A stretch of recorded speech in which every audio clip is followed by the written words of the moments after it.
ebya Brisher kash ne Derrick wa radio bitabuse chats zivuddeyo ate nga ye Don Asiyah akabiriza bambi omukazi omukulu bibino nabyo tobisubwa MC Chumi azilise mama we bambi bibino tobisubwa nga nyongera okujjukiza go wena tana bakumpera kano ka video ka like mbadde nsaba okampele ka like kabenga kasobola okutambula katukere omuntu yenna eyandiyagadde okuliza eno information koza abaganda baffe bali mukomera andi bandiyagadde okuyamba amunte bandiyagadde neera nga twali tusaba eno video mugitambuze giwe like eberengi so otambulira go wena tana subscribing nga tukusaba bambi wano kwanda boyuji tugamba bambi subscribing oberengo solo kweyungira ku family yaffe twagezeza ba subscribers mutwalo 10 yana wegatako tekibera kibi kale nga nyongera okujjukiza ne Hajjat Kaloda gamba janga kulombera edduwa ebizibe biberenga biterere namba esembeyo 67 eriawo wansi basiba rwisiza katukendeyo mawulire gafe agalero Derrick wa radio wamu ne Brisher kash ebizibu byabe bigenda bikula era abachachi bine oluvanyuma lwa Brisher kash oba mona 256 okuyingira ebintu bya Rainbow tozi bitu ya Rainbow mwabitegira twagezako kubanyonyola kwano ku video zaffe ezimu eziri awo mabeke twageza kubanyonyola ku Rainbow ekola ki iranga intention za Rainbow chachi era muna yayingirayo nga ayagala ki era nga byonna twabi video eri awo mabeke so gudayo n'okola ki n'ogiraba kuvuma lwa Brisher kash okulaba iyo video kyategereza zero Brisher kash abadde asobera muki mu inbox ya Derrick wa radio era nga bambi byavuddeyo Derrick wa radio kukola video eno era mu video yaffe eddako ngenda bambaletera chats zaabwe kale katweyongere mu maaso ebya MC Chumi nga tuli awo bitabuse Emisomo 10 twali tumanyi bya kusaaga aya abantu abasinga mumanyi MC Chumi ngawe yali afezeeko okufa kwe abantu abasinga bali tebakola ki tebamweka tebakale tebali tebamukiriza mu muntu atukira okwebikka wabula jasa tekwa jasa okwesibira omukomera abantu bambi bakondoza bakalvin kayanja mwabala bawe bavaayo ne bagamba mo yoye yogenda muyamba litumanya obyogera bituufu oba si bituufu bambi nga nenga mazima gali nti bambi MC Chumi agenda kulya Christmas mu komera era nga bambi tumusabire jali fufiga bambi amukwatibwe ekisa aberenga solo kumunta kankutereka video ke omwewulirireko era nkomero na amalala eri twanika wamu nika zonna olumogenda okujjayo Alexa deko musala temanyi kiki osegere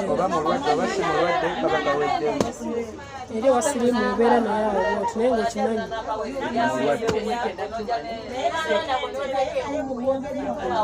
ngaokimanyi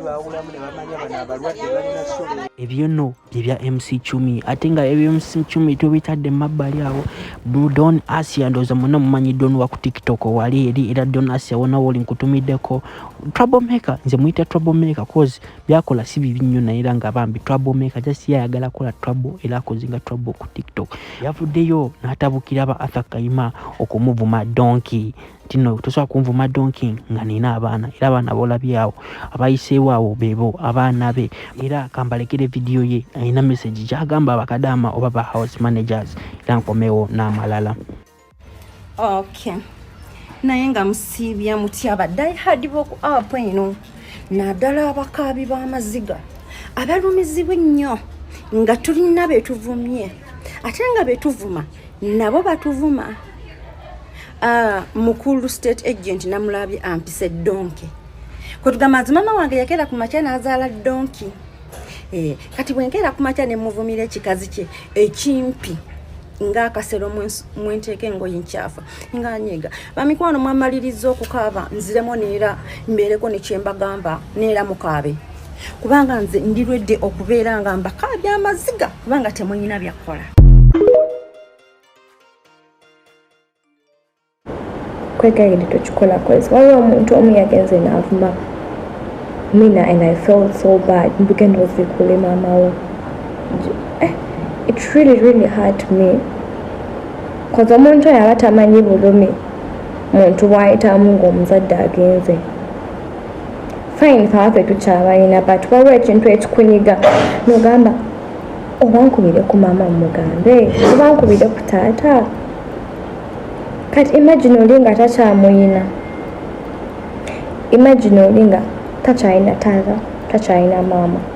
naye nga talina muntu gwagenda keera kunyumiza kikimunyiga so tuleme kuba ba mitima mibi tuleme kuba abantu bajjudde ekko ku mutima atandika okuvuma munno okuba ye omuzadde owe takyali mu bulamu bw'ensi eno neweerabira nti naawe olwo lugenda kukya nga your dad is no more and your mom is no more nga mu nsi muno kisigadde mbwomu bwa namunigina muganda waalibibya emikwano gikulesewo naye nga n'otuuka n'ogenda n'ogamba oba ngende nze there is a story I know omuntu oyo muzadde we yagenda okufa nga amunyiigidde kitegeera n'atuuka n'abeera mu bulamu bw'ensi eno neemunyiga